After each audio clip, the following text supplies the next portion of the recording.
Desde criança aprendemos a temer os fantasmas, seja nos filmes de terror, nas histórias ou naquela sensação estranha ao apagar a luz e ficar no escuro. Mas e se tudo isso for só parte de uma construção cultural? E se o fantasma for mais sobre nós do que sobre algo além? E para quem não me conhece, eu me chamo Lauri e hoje a gente vai desconstruir esse conceito. Vamos falar sobre o que são os fantasmas de verdade e por que esse medo ancestral nos revela tanto sobre a nossa própria psique e até sobre a nossa alma. E antes do vídeo começar, você sente que precisa de respostas ou está em busca de direcionamento? Ou talvez apenas deseje um olhar mais profundo sobre a sua vida? Oferecemos leituras de tarô personalizadas e totalmente online. Através do tarô, acessamos tanto o plano consciente quanto o inconsciente, ajudando você a enxergar com mais clareza os sinais da sua jornada. Conduzimos cada atendimento com sensibilidade e profundo respeito à sua própria verdade pessoal. Além disso, nossa abordagem é energética. A leitura revela como sua energia está fluindo no momento atual e quais padrões estão influenciando a sua vida e o que você precisa fazer para se alinhar com os seus verdadeiros objetivos. Enfim, chega de enrolação, tem mais informação na descrição. E é isso, bom vídeo.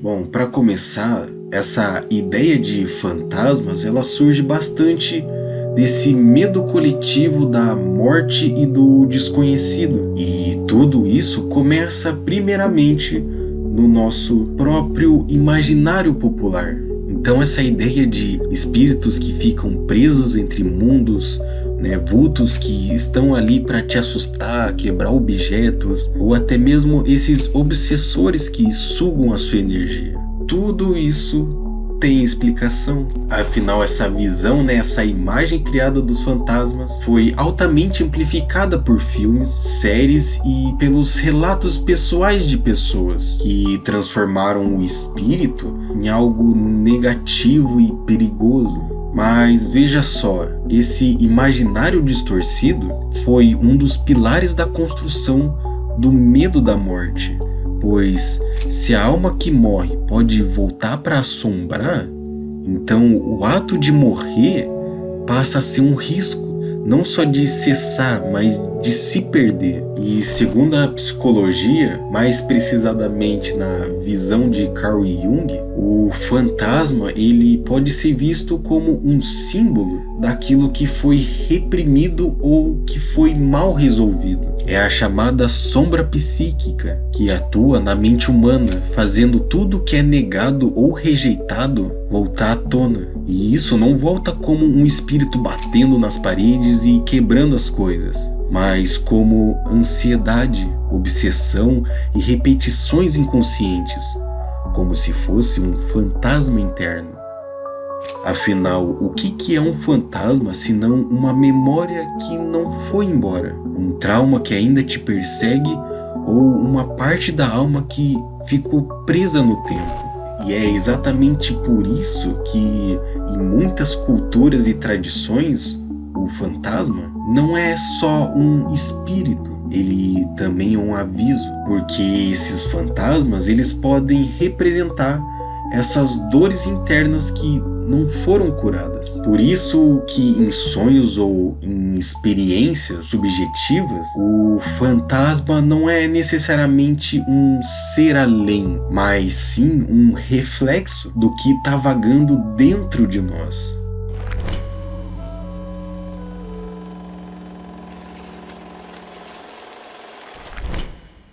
Bom, fantasmas sempre vão assustar, mas talvez o que mais assuste não seja o fantasma em si, mas sim o que ele representa, porque o fantasma ele é muito mais do que um vulto na parede ou de algum barulho que você escuta na madrugada. A ideia de fantasma ela foi alimentada durante séculos de medo coletivo, principalmente esse medo da morte e do invisível. Então a sociedade tem pavor da morte porque perdeu o vínculo com esse invisível. Então, dessa forma, o fantasma virou uma caricatura do que, na verdade, é uma parte de nós mesmos. Jung dizia que o que não é integrado na consciência retorna como destino. E o fantasma é exatamente isso, uma consciência que não aceita o fim da sua forma. Então ela aparece como uma metáfora da nossa própria sombra reprimida. O medo, a raiva, a culpa, essa dor não curada, tudo isso também volta de alguma forma, principalmente quando não é olhada de frente. Então, no fundo, todo esse medo do fantasma é o medo do que ficou mal resolvido dentro de nós mesmos.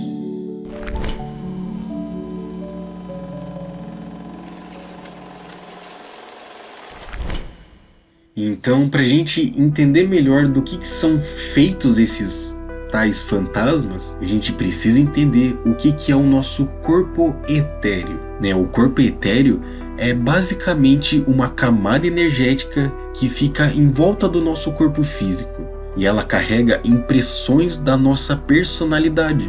Ou seja, um fantasma seria uma consciência fragmentada que ainda não percebeu que morreu. Seria basicamente a projeção de um laço emocional ou mental não rompido com o mundo material. Então, de certa forma, sim, os fantasmas ainda sentem coisas. Eles carregam emoções, como a própria raiva, o medo, ciúmes, culpa, os vícios como o álcool, droga, o sexo. Então esse apego a pessoas, bens ou status.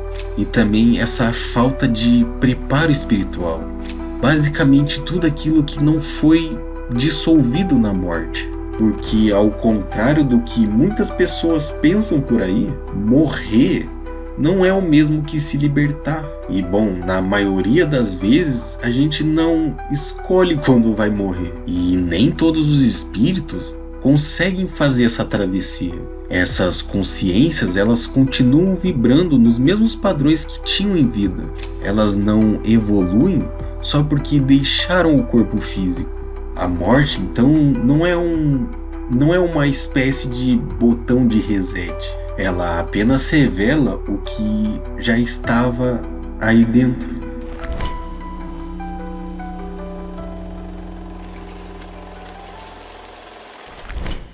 E bom, esse termo espíritos obsessores é muitas vezes usado para demonizar essas consciências que estão simplesmente perdidas. Então a realidade pode ser até um pouco mais triste do que parece. Os obsessores seriam basicamente esses espíritos que ainda acreditam estar vivos. Ou seja, eles são consciências fragmentadas que se alimentam da energia emocional humana. São seres presos a padrões densos, que se ligam a pessoas por ressonância vibracional. E é por isso que, se você vibrar em culpa, raiva, medo ou esse desejo descontrolado, você vira um campo fértil para essas presenças. Mas isso não significa que esses seres sejam monstros. Elas são apenas consciências que ainda não encontraram esse caminho da luz e muitas vezes permanecem presas nesses estados vibracionais densos, e elas não saem dali porque não têm consciência de que elas podem sair disso. Por exemplo, se você é uma pessoa fumante, você não vai conseguir essa liberdade da sua alma, porque a sua consciência ainda está preso a esse vício material. Então você vai ficar vagando na Terra atrás dessa mesma energia, ou seja, atrás de outras pessoas que fumem também. Por isso que cria essa ideia de obsessor. Então, em certo modo, esses obsessores eles podem sim te fazer mal, mas somente se você estiver inconsciente de si mesmo. Então, quanto mais inconsciente você está das suas próprias emoções, dos seus traumas e dos seus próprios pensamentos, eles se ligam justamente a essas partes negadas, aquilo que você não quer olhar. Mas a mente presente, limpa e lúcida, não é manipulável por essas energias. E essa é a maior proteção espiritual que você pode fazer contra obsessores. A autoconsciência. É como diz na própria tradição do espiritismo: os espíritos inferiores não influenciam mentes superiores. Ou seja, você não precisa se proteger de nenhum fantasma. Você precisa iluminar as suas sombras.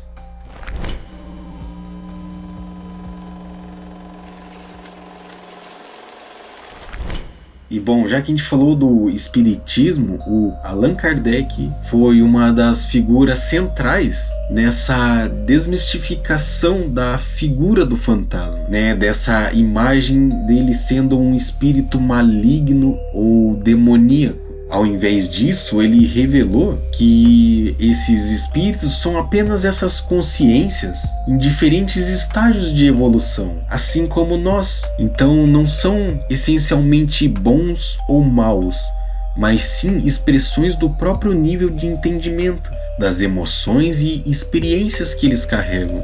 Então, após a morte do corpo físico, a mente, com seus hábitos, tendências, memórias, traumas e desejos, permanece ativa. E por isso muitos espíritos continuam repetindo os mesmos padrões de quando estavam vivos, presos à terra não por punição, mas por apego, dor ou confusão. Então o Kardec mostrou que não existe esse inferno interno. Essa ideia foi usada para te controlar através do medo. Inclusive, tá aqui nos cards um vídeo que explica exatamente esse ponto de vista, né, do que era essa representação do inferno. Enfim, ou seja, depois dessa morte, o que resta é apenas a continuidade dessa consciência em diferentes estados vibracionais, conforme, claro, né, a maturidade espiritual de cada ser. Esses seres, eles não são inimigos, são apenas outras almas em outra etapa dessa mesma jornada. E muitos estão apenas esperando essa luz, compaixão ou acolhimento.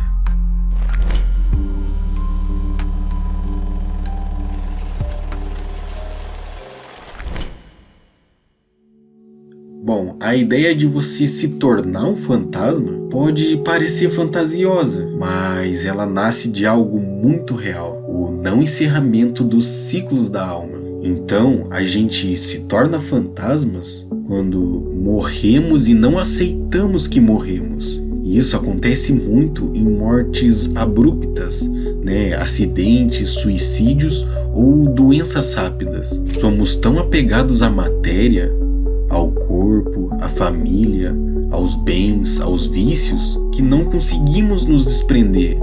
Carregamos traumas, mágoas, culpa ou pendências emocionais profundas que nos mantêm presos a pessoas ou lugares. Nos recusamos a perdoar ou a ser perdoados, mantendo esses fios energéticos ativos mesmo após a morte. Ou seja, ser um fantasma é você estar entre esses dois mundos, sem saber como agir adiante, né? Sem ter essa coragem de soltar esses prazeres físicos, ou sem luz interior suficiente para continuar a trilhar o caminho. Então, você viver de forma consciente, presente e com o coração em paz é a melhor preparação para a morte. Viver consciente é a única forma de você morrer livre. E é por isso que toda essa ideia de fantasma e espíritos, ela não precisa necessariamente ser religiosa, porque há uma vasta quantidade de relatos, experiências e estudos que apontam para essa continuidade da consciência. Relatos similares em culturas diferentes, em continentes separados e até em épocas distintas. Todas elas descrevem aparições, contatos e presenças de maneira surpreendentemente coerentes. Fenômenos como psicografia, desdobramento, a mediunidade, a materializações, antes tratados como milagres ou truques, hoje são estudados sob o ponto de vista energético e científico. A parapsicologia estuda há décadas fenômenos como a clarividência, a telepatia, aparições e experiências de quase-morte. Ou seja, existem casos documentados de regressão de memória, principalmente em crianças, que revelam lembranças de vidas passadas com informações que não poderiam ser inventadas. Os próprios fenômenos poltergeist, que muitas vezes são atribuídos a esses fantasmas, frequentemente eles têm origem na energia emocional intensa de adolescentes e crianças que, sem saber, projetam a sua energia psiquicamente no ambiente. Portanto, essa presença desses chamados espíritos, fantasmas, pode ser compreendida como uma parte natural da existência, um campo da realidade que ainda estamos aprendendo a perceber. Seja você cético, espiritualista ou só um buscador livre, o mais importante é lembrar que toda consciência, no fundo, ela deseja paz. E onde há consciência, pode haver reconciliação, cura e libertação, tanto para os vivos quanto para os que já partiram.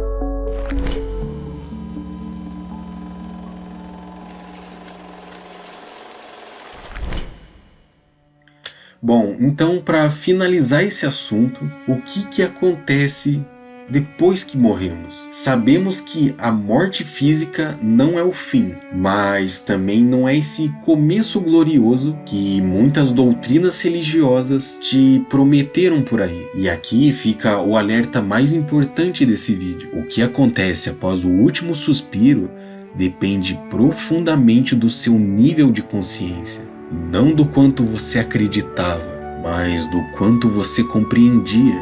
E para você entender isso, no plano sutil, o que move a alma não é a fé cega, e sim a lucidez energética. E é exatamente aqui que reside o perigo. Milhões de pessoas passam a vida inteira alimentando egrégoras sem saber quem ou o que estão realmente servindo. E o que muitos ignoram é que essas forças, mesmo após a morte, continuam ativas e operando nos bastidores do mundo espiritual. Ou seja, religiões organizadas, especialmente as de massa, como o cristianismo, e principalmente em idades mais trevosas, criaram verdadeiros impérios astrais. Sustentaram por devoção, o medo e a culpa, e essas estruturas mantêm vivos seus sistemas também no pós-vida. E mesmo nesse plano espiritual, eles continuam precisando de seguidores. E eu sei que isso pode até parecer loucura à primeira vista, mas é exatamente assim que nascem essas boas intenções que no fundo te aprisionam. Muitos desses líderes religiosos, ao morrerem e desencarnarem, se deparam com os seus próprios karmas, frutos dessas manipulações, os abusos ou distorções das verdades que cometeram em vida. Um exemplo disso é a Inquisição e essa caça às bruxas. Então esses líderes, para evitar esse peso emocional, todo esse peso total que eles teriam na consciência após a morte, eles passaram a usar técnicas ocultas para redistribuí-las, feitas por acordos internos feitos dentro da própria egrégora. Então eles criam formas astrais que servem como ponte, ou melhor, como isca, para fazer esse trabalho sujo assim que você morre. E é assim que surgem as tais luzes guias. Essas chamadas luzes guias nem sempre são o que parecem ser. Elas não são emissárias da salvação, mas sim formas astrais criadas e alimentadas por egrégoras religiosas, principalmente as cristãs, que mantêm vivos seus próprios sistemas de crenças no plano espiritual. Ou seja, essas entidades agiriam como anjos guias, mas muitas vezes são esses fantasmas a serviço dessas egrégoras que buscam almas vulneráveis para manter essa roda girando. E bom, você pode estar se perguntando por que eles fariam isso, mesmo você durante sua vida inteira sendo devoto a essa religião. Bom, porque até mesmo nesse plano sutil, quem construiu o poder precisa mantê-los. Então esses líderes religiosos que usaram, né, do seu prestígio para manipular, enriquecer ou dominar as pessoas, sabem que a conta uma hora chega. O karma, ele não perdoa.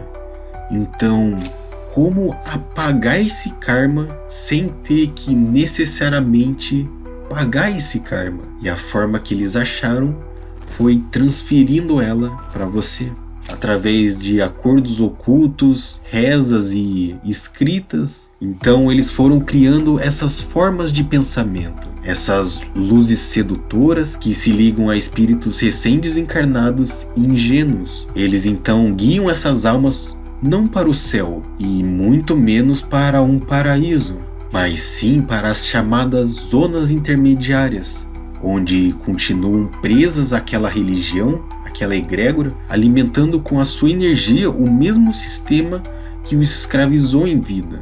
Sem contar que você pode reencarnar e passar por várias dificuldades na sua vida, ter que pagar vários karmas que nem sequer eram seus. E sim, infelizmente, muita pessoa boa acabou sendo usada como essa bateria astral. E o mais triste disso é que muitos desses fantasmas, eles nem sabem que estão sendo usados para isso. Eles acreditam mesmo que estão ajudando essas outras almas. Afinal, eles ainda estão presos à egrégora, guiando outros como eles num looping de aprisionamento espiritual.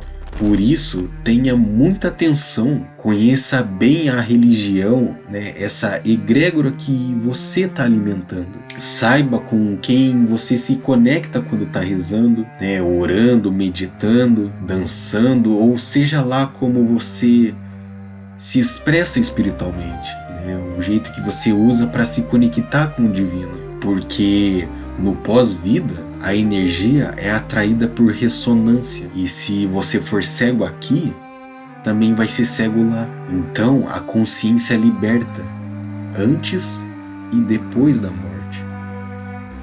Enfim, muito obrigado por me acompanhar até aqui. Espero que você tenha gostado, que você tenha entendido. Vídeos como esse dão um trabalhão para fazer, então se você puder, deixe seu like, considere se inscrever no canal, isso ajuda demais. E bom, eu espero te ver em breve. Como de costume, lembre-se sempre de espalhar a verdade.